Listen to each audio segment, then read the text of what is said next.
Hello, everybody. My name is Araceli Vargas. Today, I will be presenting obesity among Hispanic communities.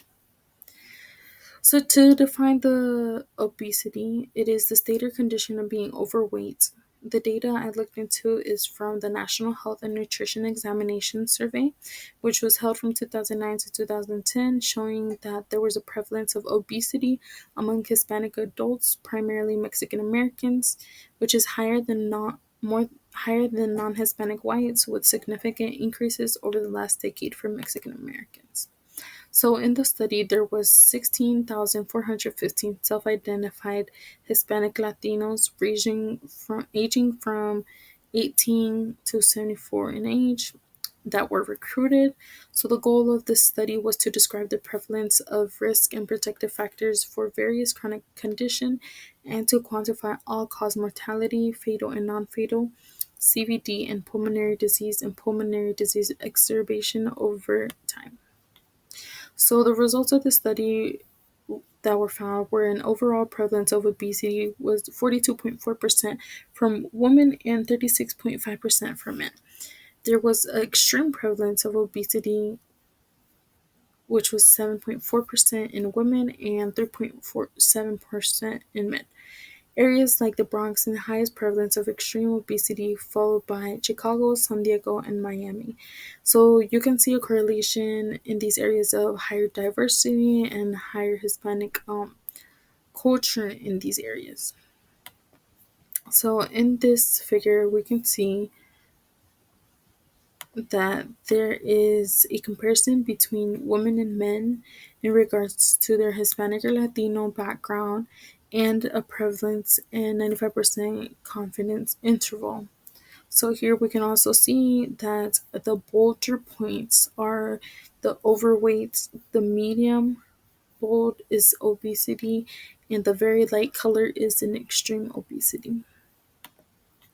So the importance of healthy living are having a change in quality of life. It prevents chronic diseases such as diabetes, heart disease, and obesity.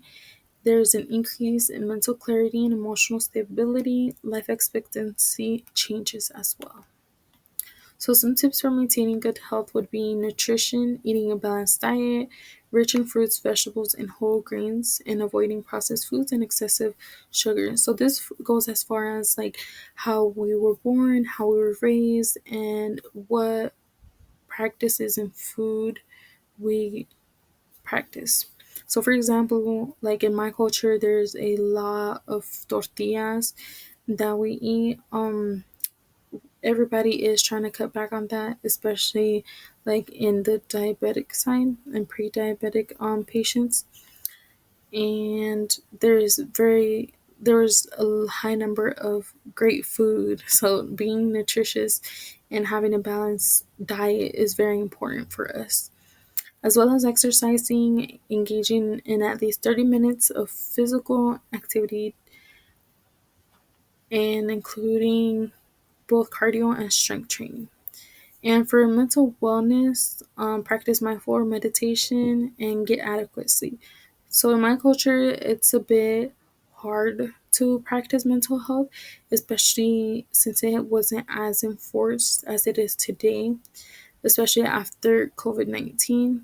I feel like in my culture, it's more like something that doesn't exist and something that isn't appropriately enforced as a community. So, the role of health education would be providing education to individuals on preventative measures, encouraging healthy habits in the community, and reducing burden on the healthcare systems.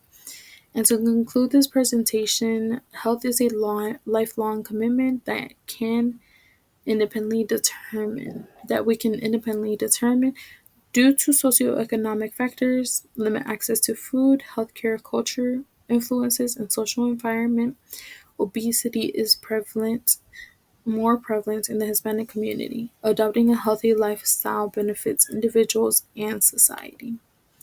These are my references, and I appreciate you for watching and taking your time. Thank you.